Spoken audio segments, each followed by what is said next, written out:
मेरे मम्मी-पापा ने तो बहुत ही सपोर्ट किया, उन लोगों ने बहुत ही हौसला दिलाया, पर जीडीसी के टीचर्स तो मतलब हर दिन मोटिवेट करते रहते थे कि करते जाओ और आप तो सर सबसे ज़्यादा मोटिवेशन देते थे।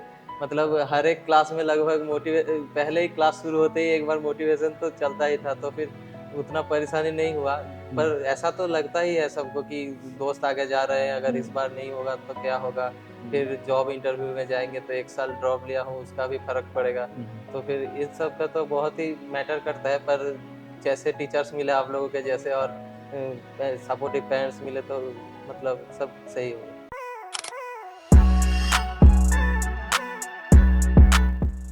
Hello everyone, welcome back to GDC classes. Topper stock series में आज एक बार फिर से हम लोग मिलने वाले हैं एक और नए एडिशन के साथ, एक और नए टॉपर के साथ। आज हम लोग यहाँ बात करेंगे दीपांजन केस से, जिन्होंने इस जीपैट 2026 में अचीव किया हुआ है 13th रैंक। जी हाँ, बिल्कुल। So Dipanjan, first of all lots of congratulations for your result. Thank you sir. Dipanjan, आपने रैंक देखी 13th, तो पहले ये बताओ कैसा फीलिंग थी 13th रैंक देखते ही? पहले तो 13 रैंक देखते ही मैं पहले तो बहुत ही खुश हो गया। ओके, मैं तो पहले सोचा भी नहीं था कि अंडर 50 भी आऊँगा। ओके। पहले तो कट ऑफ सर ने बताया ही था, अभिषेक सर ने हम्म, बताया ही था। तो फिर जब कट ऑफ सर ने बताया था तो पता था कि अंडर 100 तो आ जाऊँगा, पर अंडर 50 आ जाऊँगा ये पता नहीं था। तो बहुत ही खुशी हो रही थी, ओके। सभी को जाके बताया, फैमिली वालों को।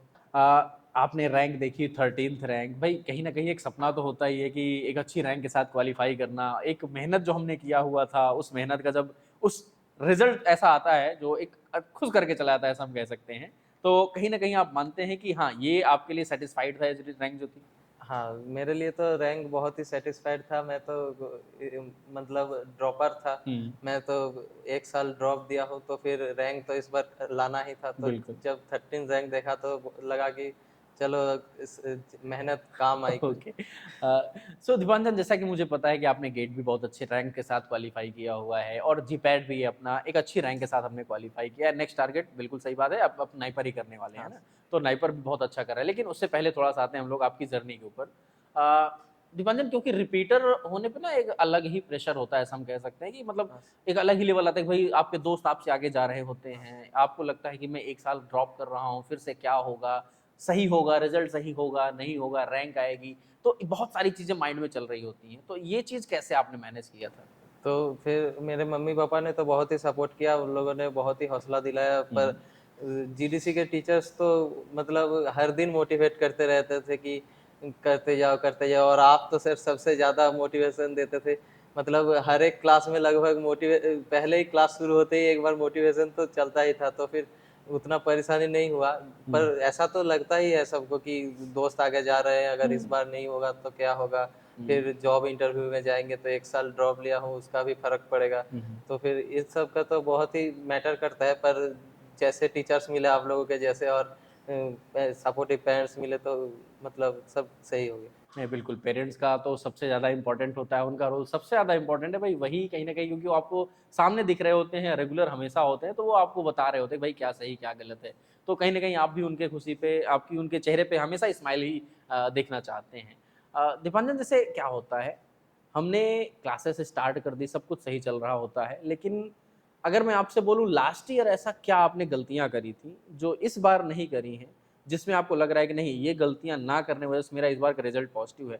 लेकिन लास्ट टाइम शायद वो गलतियाँ हमसे रह गई या फिर कुछ कमियाँ रह गई जो आपको लगता है इस साल आपने उसको दूर किया? हाँ, तो पिछले साल मैं जब एग्ज़ाम दे मैं क्रैश कोर्स में एनरोल किया था, हुँ, हुँ। तो फिर मैं पहले से उतना पढ़ा भी नहीं था और मतलब प्रिपरेशन भी उतना अच्छा नहीं था। तो हुँ, फिर मैं सिर्फ़ पढ़ते गया, क्रैश कोर्स लिया और क्लास वगैरह करते गया, पर मैं टेस्ट वगैरह नहीं देता था। ओके, पर और मॉड्यूल भी ज़्यादा नहीं पढ़ा था। तो ओके। इस बार मॉड्यूल अच्छे से रिवाइज़ किया और बहुत सारा टेस्ट लगाया। जब भी क्लास हो जाता था तो डीपीपी सॉल्व कर देता था हुँ, और मैराथन का टेस्ट था, 50 डे 50 मॉडल पेपर्स था, बहुत सारा टेस्ट था। तो टेस्ट देते गया उनके, तो फिर क्वेश्चन का पैटर्न समझ में आता गया। हुँ, क्वेश्चन समझ में आते गए, कैसे वर्डिंग्स आते हैं क्वेश्चन में, सब समझते गया तो हुँ। फिर हो गया। पिछली बार थोड़े से के लिए चूक गया था, पर अब जब क्वेश्चन वगैरह प्रैक्टिस करोगे तो हो वो जाता है। चीज़ें आपकी दूर हो सकती है, और जो लास्ट ईयर थोड़े मार्क्स से चूक गया था, कहीं न कहीं अब जब इस साल आपने वो रैंक एक ऐसी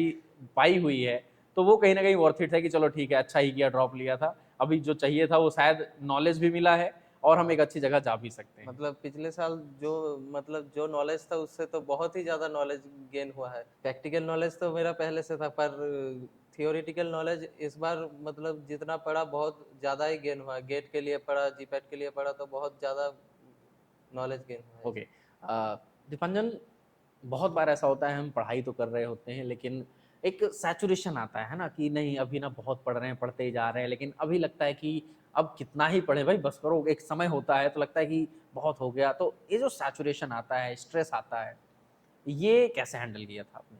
तो फिर सैचुरेशन तो आएगा, मतलब मोटिवेशन एक टाइम पे कम हो ही जाता है, हम्म। जितना भी मोटिवेट हो जाओ, पर कंसिस्टेंसी रखना मेन मेन जरूरी है। हम्म। अगर कंसिस्टेंट नहीं रहोगे तो कुछ भी नहीं होगा।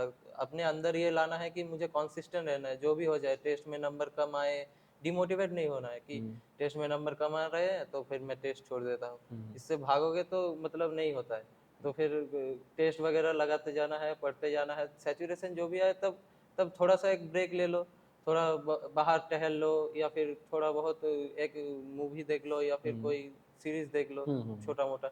ओके, एक ये रिफ्रेशमेंट हमारा है, और ये किया तो फिर उसके बाद ठीक है, उसके बाद फिर से फिर फ्रेश अप से फील हाँ करते हैं और लगता है कि चलो फिर से लगते हैं। हाँ अभी मंजिल बहुत दूर है, अभी हम लोग पहुंचे नहीं है, है ना? हाँ। ओके दीपांजन, तो आपकी एडवाइस क्या होगी जूनियर्स के लिए, अगर उनको भी एक अच्छी रैंक के साथ क्वालिफाई करना है, तो किन बातों पर उनको भी ध्यान रखना चाहिए कि एक अच्छी रैंक अगर उनको पानी है तो? मतलब पहले तो बेसिक क्लियर करना ही होगा। पहले बेसिक क्लियर कर लो, फिर मतलब मॉड्यूल पढ़ो। टीचर्स तो पढ़ाते ही रहते हैं, जहाँ लगे कि मॉड्यूल्स में नोट करना है वहाँ नोट करो। हम्म। फिर टेस्ट लगाते जाओ। टेस्ट छोड़ दोगे तो मतलब नहीं होता है। ओके। टेस्ट कर लगाते जाना है और मॉड्यूल पढ़ते जाना है। लास्ट में फिंगर टिप्स वगैरह से रिवीजन भी करो। हम्म। और ऐसा एक शेड्यूल बनाओ कि महीने में एक बार जो पढ़ा महीने का, उसका एक रिवीजन जरूरी है। ओके। तो फिर ऐसे करते जाओगे तो मतलब लास्ट में जाके बहुत ज़्यादा स्ट्रेस नहीं लेना पड़ेगा। ओके, चलिए, बहुत बहुत धन्यवाद दीपांजन, आप हमारे साथ जुड़ करके हमारे साथ इन सारी बातों को शेयर किए। आई होप कि जो भी जूनियर्स इस वीडियो को देखेंगे वो लोग भी कहीं ना कहीं इन बातों से सीख पाएंगे कि भाई हाँ, किया जा सकता है, इतना टफ नहीं होता है। बस कुछ ऐसी बातें हैं जिसको अगर हम लोग फॉलो करते हैं तो हम भी एक अच्छी रैंक के साथ इस जीपैट के एग्जामिनेशन को क्वालिफाई कर सकते हैं। Thank you so much Dipanjan, and thank thanks. You to all of you हमारे साथ जुड़ने के लिए एंड इस वीडियो को देखने के लिए। Thank you all.